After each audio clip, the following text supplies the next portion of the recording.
আসসালামু আলাইকুম। আজ আমরা কালো বল বেগুন দিয়ে মাছ রান্না করব। প্রথমে মাছগুলোকে লাল করে ভেজে নিয়েছি এবং বেগুন কেটে ধুয়ে নিয়েছি। এবার একটি কড়াইয়ে কিছুটা তেল দিয়ে দিচ্ছি পেঁয়াজ কুচি, একটু নেড়ে চেড়ে নিব।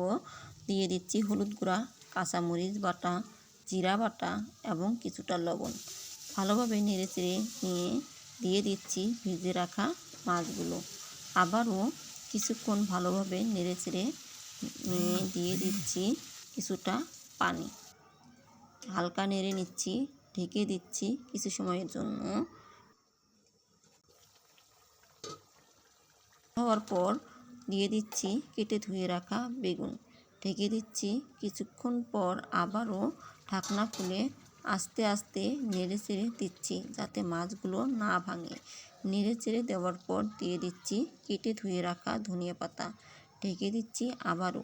একটু পর ঢাকনা খুলে নেড়ে চেড়ে নিয়ে দিয়ে দিচ্ছি জিরা গুঁড়া।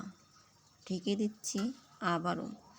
একটু পর আবার ঢাকনা খুলে নেড়ে চেড়ে নিচ্ছি। এভাবে বেগুন দিয়ে মাছ রান্না করলে খুব ভালো লাগে আমার কাছে।